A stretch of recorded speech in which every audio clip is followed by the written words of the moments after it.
नमस्कार और स्वागत है हमारी आज की खास चर्चा में। आज हमारे पास व्यक्तिगत सफलता और उपलब्धि पर आधारित एक दिलचस्प किताब के कुछ अंश हैं जिसका नाम है the blueprint for personal achievement.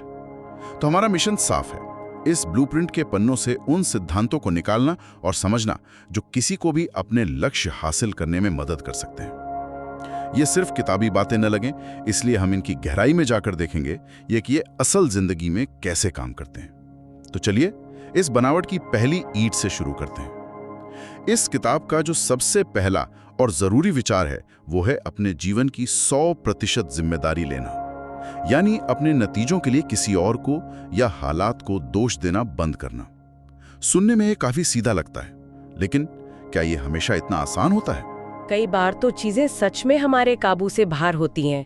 ये एक बहुत ही जरूरी सवाल है और लेखक इस पे साफ कहते हैं कि 100% जिम्मेदारी का मतलब ये नहीं है कि आप हर घटना को नियंत्रित कर सकते हैं। आप मौसम को या अर्थव्यवस्था को नियंत्रित नहीं कर सकते, लेकिन आप हमेशा अपनी प्रतिक्रिया, अपने विचार और अपने कार्यों को नियंत्रित कर सकते हैं। जिम्मेदारी इसी नियंत्रण को अपने हाथ में लेने के बारे में है।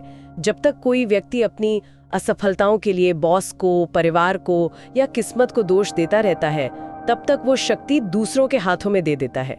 जैसे ही वो कहता है ठीक है, नतीजा जो भी हो, इसकी जिम्मेदारी मेरी है, अब मैं इसे कैसे सुधार सकता हूँ, बस शक्ति वापस उसके पास आ जाती है। ये सफलता की इमारत की नींव है, इसके बिना बाकी सब कुछ ढह जाएगा। अच्छा, तो ये बाहरी घटनाओं के बजाय अपनी आंतरिक प्रतिक्रियाओं की जिम्मेदारी लेना है। इसी से जुड़ा एक और विचार है जो मुझे बहुत मजेदार लगा, जिसमें दुनिया को अपना दुश्मन नहीं बल्कि मददगार समझने की बात कही गई है।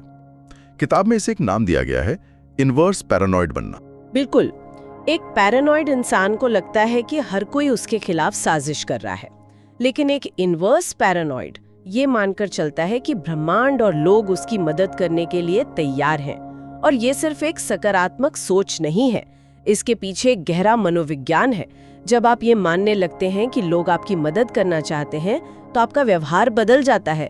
अब मदद मांगने में हिचकिचाते नहीं, आप अवसरों के प्रति ज्यादा खुले होते हैं और आपकी बॉडी लैंग्वेज वो भी ज्यादा सकारात्मक होती है। और नतीजा लोग सच में आपकी मदद करने के लिए आगे आने लगते हैं। ये एक तरह का कन्फर्मेशन बायस है, आप जो ढूंढते हैं आपको वही मिलता है। ठीक है, तो हमने अपनी सफलता की इमारत के लिए जमीन तैयार कर ली है, यानी 100% जिम्मेदारी वाली मजबूत नींव। लेकिन अब इस पे बनाना क्या है? यहीं पर ब्लूप्रिंट यानी लक्ष्य तय करने की बात आती है। किताब कहती है साफ साफ तय करो कि तुम्हें क्या चाहिए और उसे लिख लो। पर इसमें एक व्यवहारिक सलाह भी दी गई है जिसे चंक इट डाउन कहा गया है। और ये बहुत महत्वपूर्ण है। अक्सर हम बड़े लक्ष्य बना लेते हैं, मुझे फिट होना है या मुझे अपना बिजनेस शुरू करना है। ये लक्ष्य इतने बड़े और धुंधले होते हैं कि हमारा दिमाग समझ ही नहीं पाता कि शुरू कहाँ से करें, और हम टालमटोल करने लगते हैं। सही। चंक इट डाउन का मतलब है इस बड़े लक्ष्य को छोटे छोटे मैनेजेबल टुकड़ों में तोड़ना। जैसे मुझे फिट होना है बन जाता है मैं कल सुबह 20 मिनट के लिए वॉक पे जाऊंगा, या मैं आज रात के खाने में सलाद खाऊंगा। ये छोटे स्पष्ट काम डरावने नहीं लगते और इन्हें पूरा करने से एक मोमेंटम बनता है। हर छोटा कदम आपको अगले कदम के लिए प्रेरित करता है। इसी से जुड़ा एक और नियम है, रूल ऑफ 5, यानी हर दिन चाहे कुछ भी हो जाए अपने मुख्य लक्ष्य की दिशा में 5 ठोस काम करना। यह अनुशासन की मांग करता है, लेकिन इसका असर बहुत बड़ा हो सकता है। हाँ, और ये सिर्फ अनुशासन के बारे में नहीं है, ये दिमाग को बड़े लक्ष्यों के बोझ से बचाने का एक तरीका है। जब दिमाग को पता होता है कि उसे सिर्फ 5 चीजें करनी है, तो वो टालमटोल करने या अभिभूत महसूस करने के बजाय काम पर लग जाता है। ये गति बनाने का एक मनोवैज्ञानिक हैक है। सोचिए, अगर आप रोज अपने सपने की दिशा में 5 छोटे कदम भी उठाते हैं, तो साल के अंत तक आप 1825 कदम आगे बढ़ चुके होंगे। वाह! ये छोटी छोटी लगातार कोशिशों की चक्रवृद्धि शक्ति है जो असाधारण परिणाम देती है। किताब में एक और सिद्धांत है जिस पर मुझे हमेशा थोड़ी शंका होती है, एक्ट एज इफ, यानी ऐसा व्यवहार करो जैसे सपना पहले ही सच हो चुका है। लेकिन क्या इसमें एक खतरा नहीं है? कहीं ये खुद को धोखा देना या दिखावा करना तो नहीं बन जाता? असलियत और इस दिखावे में फर्क कैसे बनाए रखें? ये सवाल बहुत जायज है और इसका जवाब इसके उद्देश्य में छिपा है। एक्ट एज इफ का मतलब झूठ बोलना या महंगी चीजें खरीदना नहीं है। इसका मतलब है उस मानसिकता, उस आत्मविश्वास और व्यवहार को अपनाना जो आपके सफल होने पर आपके पास होगा।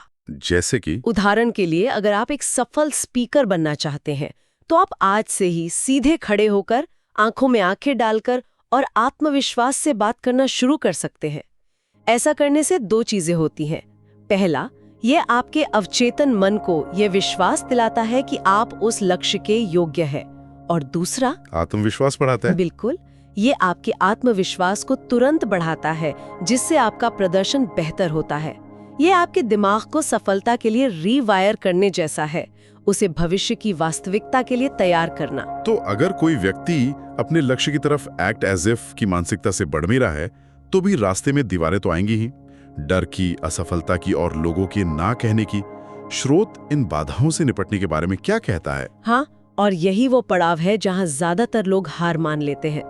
डर को लेकर किताब का नजरिया बहुत व्यवहारिक है।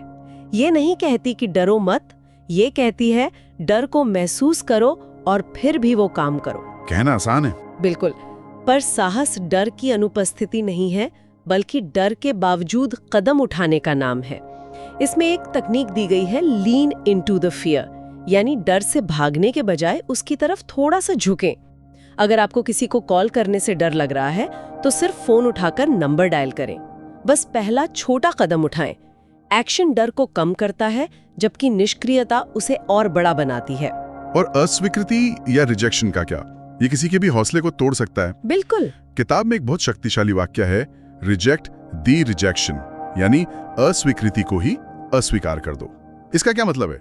इसका मतलब है कि किसी के नहीं को व्यक्तिगत हमला ना समझें, उसे एक डेटा पॉइंट या आप कह सकते हैं एक फीडबैक की तरह देखें।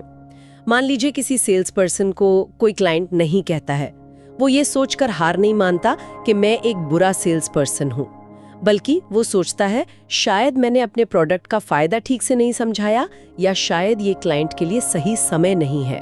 अच्छा, तो मतलब ये कि मुझ में कोई कमी है, इससे हटाकर मेरी अप्रोच में क्या कमी थी पर ध्यान देना है। बिल्कुल। अब उसके पास सुधार करने के लिए एक दिशा है। सफल लोग नहीं को अंतिम नहीं मानते, वे इसे प्रक्रिया का एक हिस्सा मानते हैं। वे जानते हैं कि हर हाँ तक पहुंचने के लिए कुछ नहीं से गुजरना पड़ता है। ये मानसिकता लचीलापन या रेजिलियंस बनाती है। ये तो मानसिकता में बहुत बड़ा बदलाव है, अस्वीकृति को व्यक्तिगत विफलता से हटाकर एक सूचना के स्रोत के रूप में देखना। चलिए अब उस हिस्से पर आते हैं जो इस ब्लूप्रिंट के अनुसार सबसे जरूरी है, स्वयं को बदलना। इसमें एक बड़ी मजेदार सलाह है, एंट इट ऑफुल क्लब से बाहर निकलना। हाँ, और हम सब इस क्लब के सदस्यों को जानते हैं, है ना? बिल्कुल। ये वो लोग हैं जिनके पास हर समाधान के लिए एक नई समस्या तैयार रहती है। बातचीत का उनका पसंदीदा विषय यही होता है कि दुनिया में क्या क्या गलत है, सरकार कितनी खराब है या उनका बॉस कितना बुरा है। लेखक कहते हैं कि सफलता के लिए ऐसे माहौल से दूर रहना बहुत जरूरी है, क्योंकि नकारात्मकता वो संक्रामक होती है, हेल्थी है। बिल्कुल। आप जिन लोगों के साथ समय बिताते हैं, आपकी सोच और आपकी ऊर्जा वैसी ही बन जाती है। इसके बजाय उन लोगों की संगत में रहें जो अवसरों, समाधानों और संभावनाओं की बात करते हैं। आपका माहौल या तो आपको ऊपर उठाएगा या नीचे खींचेगा। और ये सिर्फ बाहरी माहौल की बात नहीं है, हमारे अंदर भी एक आवाज होती है। किताब का एक और दिलचस्प हिस्सा अपने आंतरिक आलोचक को एक आंतरिक कोच में बदलने के बारे में है। हम सबके अंदर वो एक आवाज होती है जो कहती है तुम ये नहीं कर सकते या तुम इसके काबिल नहीं हो। बिल्कुल। और हमारी आत्मचर्चा यानी सेल्फ टॉक हमारे आत्मविश्वास और प्रदर्शन पर सीधा असर डालती है। अगर एक एथलीट रेस से ठीक पहले खुद से कहे कि मैं हारने वाला हूं, तो उसके हारने की संभावना बहुत बढ़ जाती है। स्रोत सलाह देता है कि इस आंतरिक आलोचक को पहचानें और उसे सचेत रूप से एक आंतरिक कोच से बदलें। जब भी मन में कोई नकारात्मक विचार आए तो उसे रोककर एक सकारात्मक और उत्साहजनक बात कहें। अपनी पिछली सफलताओं को याद करें। मतलब खुद को डांटने के बजाय खुद को समझाना। हाँ, खुद से वैसे ही बात करें जैसे एक अच्छा कोच अपनी टीम से करता है। ताकत को पहचानना, हौसला बढ़ाना और सुधार के लिए प्रेरित करना, न कि कमियों पर ध्यान केंद्रित करके उसे नीचा दिखाना। ये मानसिक मजबूती बनाने का एक अभ्यास है। तो अब तक हमने नींव रखी, ब्लूप्रिंट बनाया, बाधाओं से निपटना सीखा और खुद को एक बेहतर निर्माता के रूप में ढाला। अंत में किताब कुछ और स्तंभों का भी जिक्र करती है जो इस सफलता की इमारत को मजबूती देते हैं, जैसे कि एक सक्सेस टीम बनाना। हाँ, ये इस बात पे जोर देता है कि बड़ी सफलता कभी अकेले हासिल नहीं होती। एक सक्सेस टीम का मतलब है अपने आसपास ऐसे लोगों का एक नेटवर्क बनाना जो आपको आगे बढ़ने में मदद करें। इसमें मेंटर्स हो सकते हैं जो आपको रास्ता दिखाएं, और अपनी गलतियों से सीखने का मौका दें। जी। इसमें कोच हो सकते हैं जो आपको जवाबदेह ठहराएं, और इसमें समान विचारधारा वाले दोस्त या सहयोगी हो सकते हैं जो आपको प्रेरित करें। ये स्वीकार करना कि आपको मदद की जरूरत है, कमजोरी नहीं बल्कि बुद्धिमानी की निशानी है। इसमें सफल रिश्ते बनाने और पैसे को लेकर सही मानसिकता विकसित करने की भी बात है। ये दोनों विषय अपने आप में बहुत बड़े हैं। बिल्कुल, और किताब इन्हें सफलता के ढांचे के जरूरी हिस्से मानती है। सफल रिश्ते, चाहे वो व्यक्तिगत हों या पेशेवर, आपको भावनात्मक समर्थन और स्थिरता देते हैं। और पैसे को लेकर एक स्वस्थ मानसिकता, यानी इसे सफलता का एक साधन मानना, न कि हर बुराई की जड़। ये आपको अपने प्रयासों का मूल्य समझने और वित्तीय स्वतंत्रता हासिल करने में मदद करती है। ये सभी तत्व मिलकर एक ऐसा मजबूत ढांचा बनाते हैं जिस पर स्थायी और सार्थक सफलता टिकी होती है। ये सिर्फ लक्ष्य हासिल करने के बारे में नहीं है, बल्कि एक संपूर्ण और संतुलित जीवन बनाने के बारे में है। तो आज हमने व्यक्तिगत सफलता के इस ब्लूप्रिंट के कई महत्वपूर्ण हिस्सों पर बात की। शुरुआत 100% जिम्मेदारी की नींव से हुई, फिर हमने लक्ष्य तय करने का ब्लूप्रिंट देखा, डर और अस्वीकृति जैसी दीवारों को पार करना सीखा, और लगातार खुद को और अपने आसपास के माहौल को बेहतर बनाने की बात की। इन सभी सिद्धांतों में एक सामान्य धागा है: सक्रिय भागीदारी और सचेत विकल्प चुनना। ये ब्लूप्रिंट स्पष्ट करता है कि सफलता कोई संयोग या लॉटरी नहीं है। ये उन सिद्धांतों को लगातार और अनुशासन के साथ अपने जीवन में लागू करने का सीधा परिणाम है। सही। ये इस बात पर निर्भर करता है कि कोई व्यक्ति अपने जीवन की ड्राइविंग सीट पर बैठता है या फिर पैसेंजर सीट पर बैठकर हालात को दोष देता रहता है। जाते जाते हमारे श्रोताओं के लिए एक विचार छोड़ते हैं। इस किताब का अंतिम संदेश है, सफलता अभी शुरू होती है।